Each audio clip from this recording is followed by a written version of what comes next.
was so bright. Everything fades like lemonade. Is it me or what I see? A passing phase,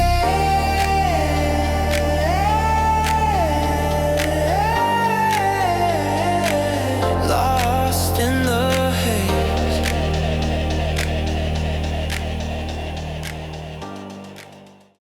Introduction. We take great pleasure in presenting to the attention of students and investigators of the secret doctrines this little work based upon the world-old Hermetic teachings. There has been so little written upon this subject, notwithstanding the countless references to the teachings in the many works upon occultism, that the many earnest searchers after the arcane truths will doubtless welcome the appearance of this present volume.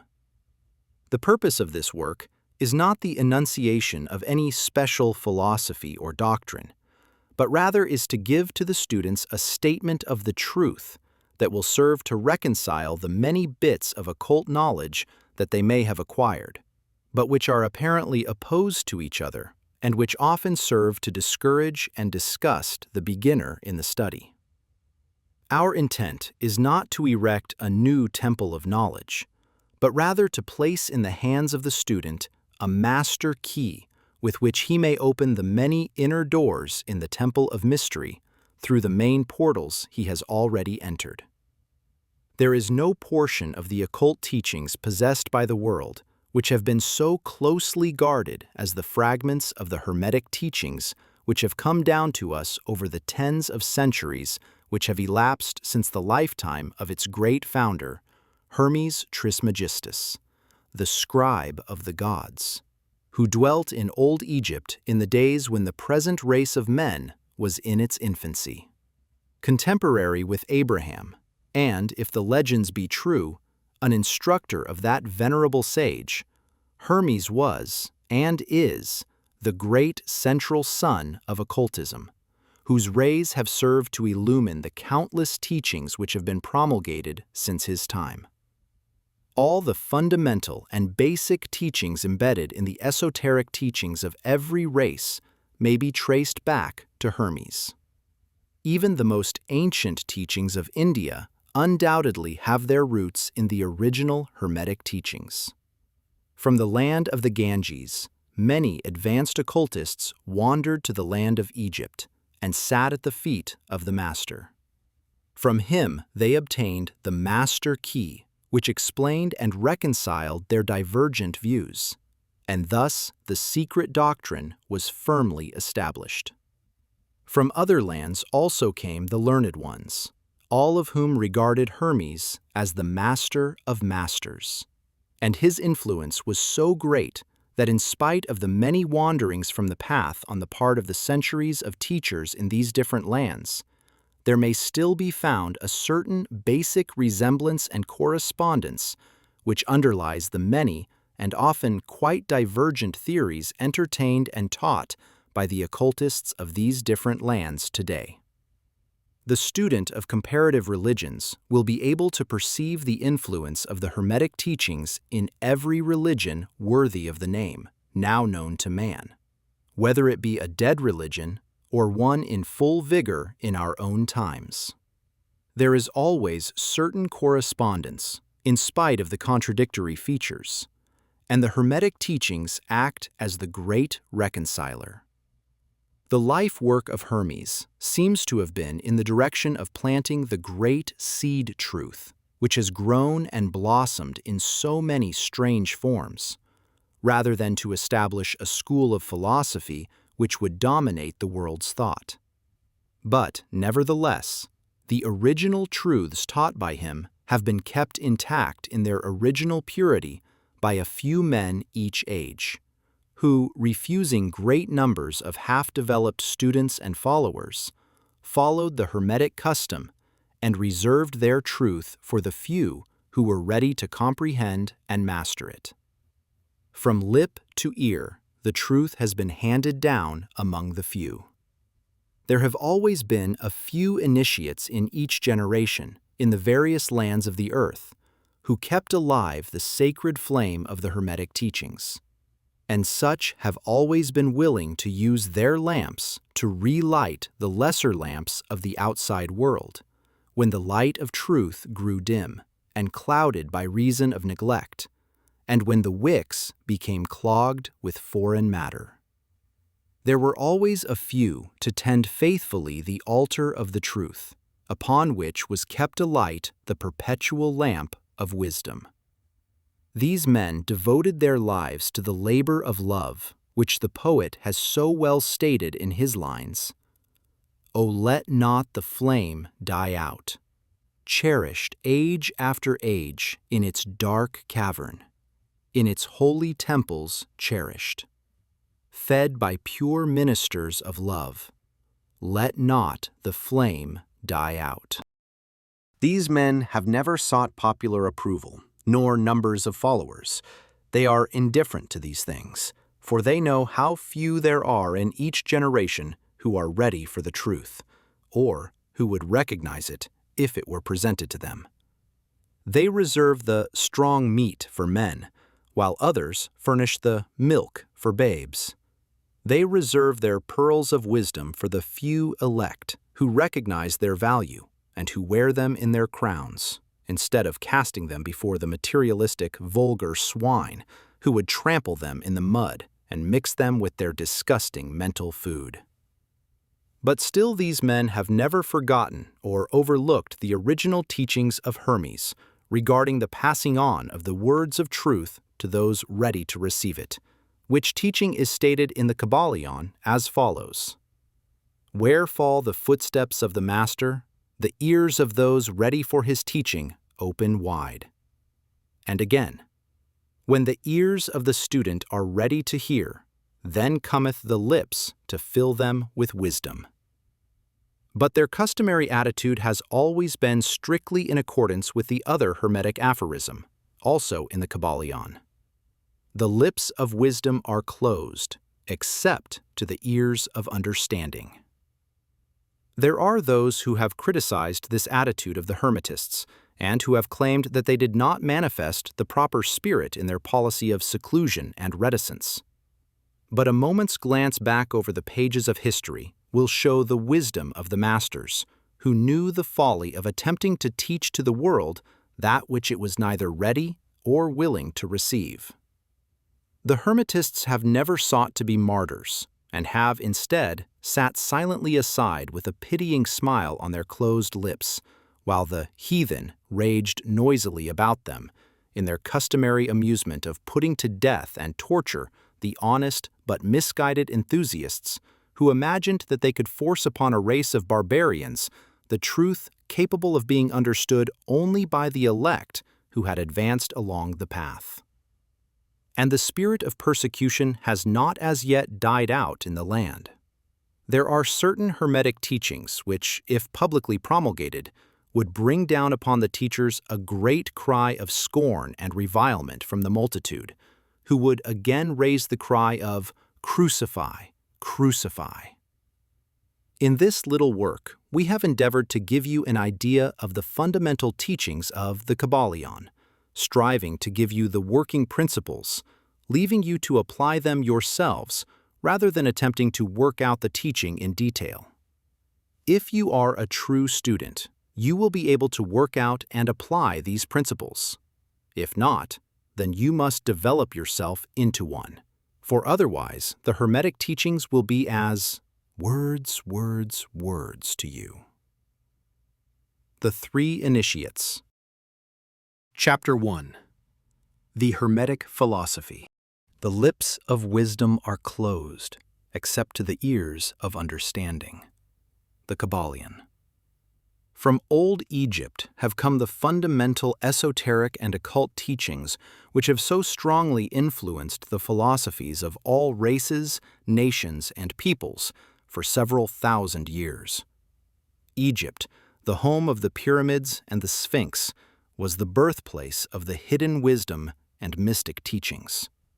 From her secret doctrine, all nations have borrowed: India, Persia, Chaldea, Media, China, Japan, Assyria, ancient Greece and Rome and other ancient countries partook liberally at the feast of knowledge which the hierophants and masters of the land of Isis so freely provided for those who came prepared to partake of the great store of mystic and occult lore which the masterminds of that ancient land had gathered together.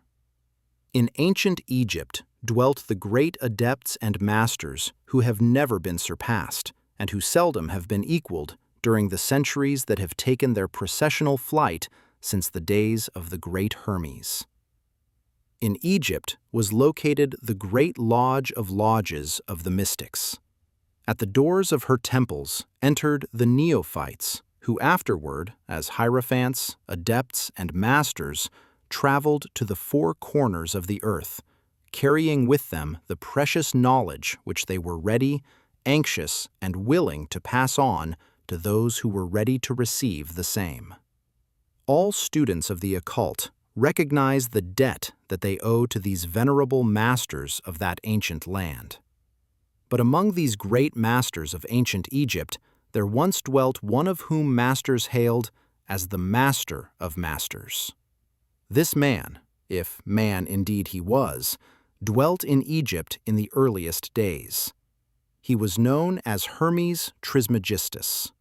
He was the father of the occult wisdom, the founder of astrology, the discoverer of alchemy. The details of his life story are lost to history, owing to the lapse of the years, though several of the ancient countries disputed with each other in their claims to the honor of having furnished his birthplace, and this thousands of years ago. The date of his sojourn in Egypt, in that his last incarnation on this planet, is not now known, but it has been fixed at the early days of the oldest dynasties of Egypt, long before the days of Moses.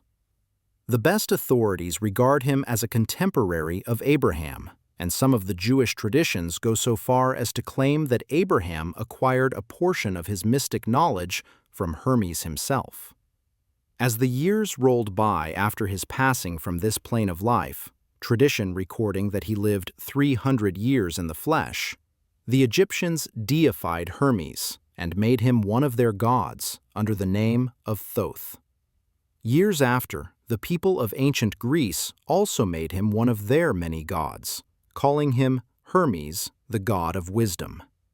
The Egyptians revered his memory for many centuries, yes, tens of centuries, calling him the scribe of the gods, and bestowing upon him, distinctively, his ancient title, Trismegistus, which means the thrice great, the great great, the greatest great, etc. In all the ancient lands, the name of Hermes Trismegistus was revered, the name being synonymous with the fount of wisdom. Even to this day, we use the term hermetic in the sense of secret, sealed so that nothing can escape, etc., and this by reason of the fact that the followers of Hermes always observed the principle of secrecy in their teachings. They did not believe in casting pearls before swine, but rather held to the teaching milk for babes, meat for strong men, both of which maxims are familiar to readers of the Christian scriptures, but both of which had been used by the Egyptians for centuries before the Christian era. And this policy of careful dissemination of the truth has always characterized the Hermetics, even unto the present day. The Hermetic teachings are to be found in all lands, among all religions, but never identified with any particular country, nor with any particular religious sect. This because of the warning of the ancient teachers against allowing the secret doctrine to become crystallized into a creed. The wisdom of this caution is apparent to all students of history. The ancient occultism of India and Persia degenerated and was largely lost, owing to the fact that the teachers became priests and so mixed theology with the philosophy. The result being that the occultism of India and Persia has been gradually lost amidst the mass of religious superstition, cults, creeds, and gods. So it was with ancient Greece and Rome. So it was with the Hermetic teachings of the Gnostics and early Christians, which were lost at the time of Constantine, whose iron hand smothered philosophy with the blanket of theology, losing to the Christian Church that which was its very essence and spirit, and causing it to grope throughout several centuries before it found the way back to its ancient faith. The indications apparent to all careful observers in this 20th century being that the Church is now struggling to get back to its ancient mystic teachings. But there were always a few faithful souls who kept alive the flame, tending it carefully, and not allowing its light to become extinguished.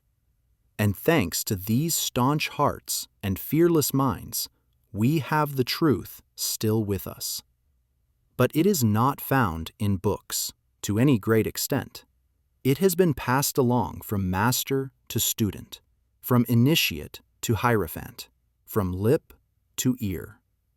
When it was written down at all, its meaning was veiled in terms of alchemy and astrology, so that only those possessing the key could read it aright. This was made necessary in order to avoid the persecutions of the theologians of the Middle Ages, who fought the secret doctrine with fire and sword, stake, gibbet, and cross. Even to this day, there will be found but few reliable books on the Hermetic philosophy, although there are countless references to it in many books written on various phases of occultism. And yet, the Hermetic philosophy is the only master key which will open all the doors of the occult teachings. In the early days, there was a compilation of certain basic Hermetic doctrines, passed on from teacher to student, which was known as the Kybalion, the exact significance and meaning of the term having been lost for several centuries. This teaching, however, is known to many to whom it has descended, from mouth to ear, on and on throughout the centuries. Its precepts have never been written down or printed, so far as we know. It was merely a collection of maxims, axioms, and precepts which were non-understandable to outsiders, but which were readily understood by students after the axioms, maxims, and precepts had been explained and exemplified by the Hermetic initiates to their neophytes. These teachings really constituted the basic principles of the art of Hermetic alchemy, which, contrary to the general belief, dealt in the mastery of mental forces rather than material elements, the transmutation of one kind of mental vibrations into others, instead of the changing of one kind of metal into another.